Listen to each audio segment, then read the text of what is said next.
You've got a long road ahead. One thing you've got to understand early: no one's coming to save you. And maybe your father hurt you. Maybe the world's been unfair. But that's done. It's right now is yours. You owe it to you to fight back, to build yourself. Because this world, it's a brutal place. It's the ultimate competitor. And it will find your weakness and hammer you with it. So get back to work. Shut off the podcasts. Get off social media. Cut out the noise. Get back into the mental lab. The one place where true growth begins. That's where the answers live. It's where your strength is born. You need to reach a point in life where nothing can hurt you. Not because life stopped being hard, but because you faced your demons. You dealt with your pain. You're no longer ashamed. Shame is killing people, not their bodies, but their minds, their future, their purpose. You made mistakes, so what? Face them, fix them, build from them. That's how you rise. Everything you need is in your mind, but only if you're constantly studying yourself. Only if you're brave enough to confront the uncomfortable, because the pain you don't choose, it's coming. And the only way to prepare is to choose some pain now. Choose to suffer every day in some way, not because it's fun, because that's how you grow calluses on your mind. Don't get it twisted. I'm not saying run 200 miles. I'm saying be tough. Train your mind to break down any situation and move forward fast. Because trauma, devastation, it's coming. It always does. And you, Dan T, want it to stop? You want to plow through it like it's nothing? Most people wait until they die to find out what killed them. But me, I did a live autopsy. I studied why I was dying while I was still alive. And the truth, I wasn't living. I was surviving. I was dead inside. Until I figured it out. Once I did, was reborn. Most people wait until they die to find out what killed them. But me, I did a live autopsy. I studied why I was dying while I was still alive. And the truth, I wasn't living. I was surviving. I was dead inside. Until I figured it out. And once I did, I was reborn. You've got to dig into your archives. Dig into your trauma. Study it. Use it. That's where your fire is hiding. Purpose, real purpose, doesn't come from goals. It doesn't come from external rewards. It comes from you. You are the purpose. The reason I get up and perform every day, even when there's no race, no exam, no deadline, is because I've got pride in me. I respect myself enough to keep pushing. That's the only motivation I need. I was born David Goggins, but David Goggins wasn't good enough. He was scared, bullied, abused. Every time life got tough, he quit, so I had to build someone stronger. I had to build Goggins. And that wasn't built in comfort. That was built in hell, in cold mornings, in pain, in solitude. That's where I got better. That's where I became dangerous.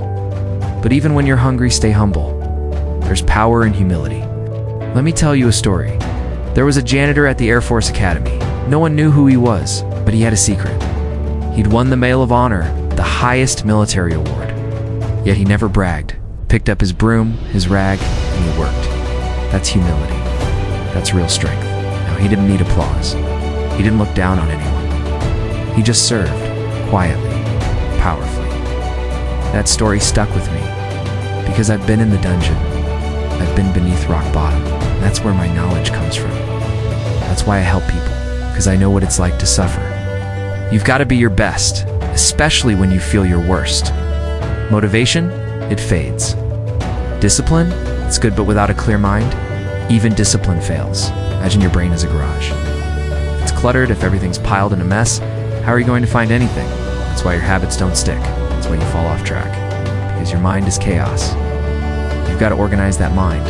Put things in the right mental zones. Make room for discipline. Make room for consistency. That's why I meditate. Every single night, I reorganize my garage, my mind.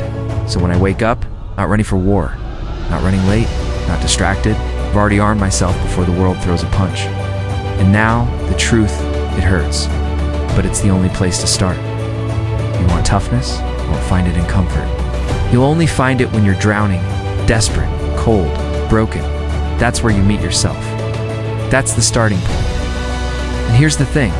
You're wasting potential. There's an 80% of you that's still hiding, still scared, still doubting. You've got to go through the darkness to reach the light. When the alarm goes off at 4 a.m., you don't negotiate. You say, this is what we do now. This is who I am. Every single day, Ask yourself, did I do enough?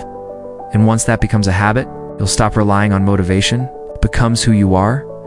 Look, I didn't want this life. I didn't want the pain. But if this is what it takes to reach the other side, so be it. Your mind, it's the most powerful weapon you have.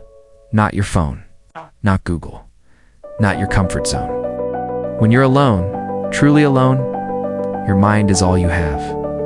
And if your mind controls you, you're done.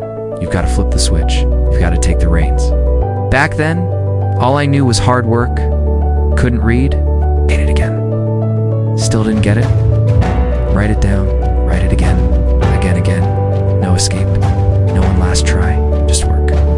Eventually your mind will say, all right, he's serious. Let's figure this out. That's how you win. I gave myself no way out. I became hell, and that became my new normal. I used to watch Navy SEALs and dream of being them.